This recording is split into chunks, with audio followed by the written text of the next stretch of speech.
With Robert F. Kennedy Jr. clearing a major committee Tuesday as President Trump's pick for U.S. Health Secretary, his nomination by the full Senate seems almost certain. But several in the medical community have serious concerns with his views on many established health practices and policies. Joining us now, Dr. Stephen Thomas. Dr. Thomas, thanks for joining us. Appreciate it.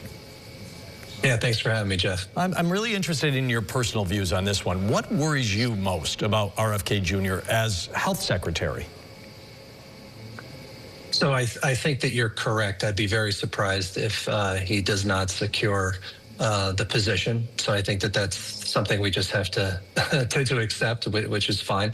I think the other thing, though, is that you really, this is such a huge position and such a complicated agency with so many, a family of agencies underneath it. I think it's really tough to kind of predict on how somebody's going to do at the position. I think what most people are kind of sort of reflecting on now is that, you know, this is someone who really doesn't seem to have the education, training, or experience in any of the areas that he will have oversight over. And I think I think the knee-jerk response to that is one of great concern. How much influence does a U.S. Health Secretary have on specific programs and practices? I mean, he would be the leader, so how much influence? Does it trickle all the way down, or?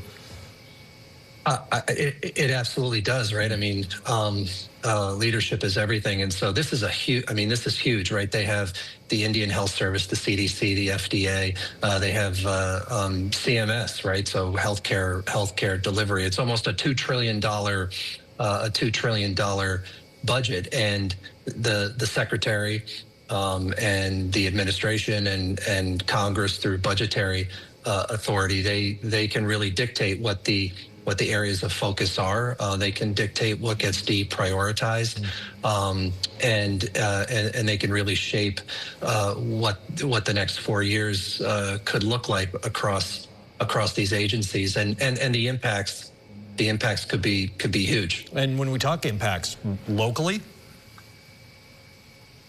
absolutely. So I mean, think of two of the biggest institutions / industries in central New York. It's education and it's medicine and science, right?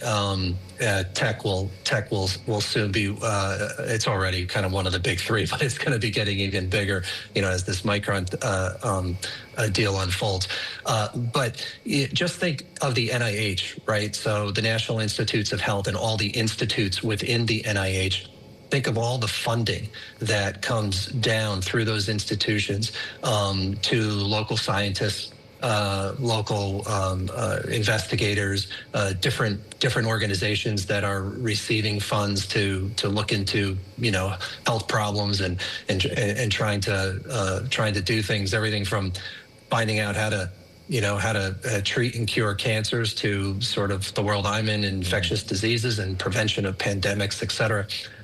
So it's going to have absolute trickle-down effects. And then if you think of CMS, right? I mean, that's how, that's a major player in delivery of healthcare in the United States, which we do a lot of here in the region. So just those two agencies in and of themselves would have a huge impact on what's going on here. How do you and your fellow doctors then try to maintain the path that you've been on and what you consider scientifically tested medical treatment if it doesn't match what his plans are? Yeah, so I think what we're going to end up seeing is we're going to start to understand what the boundaries are for the federal government versus what are the issues on which the state continues to be in control and remain autonomous. And so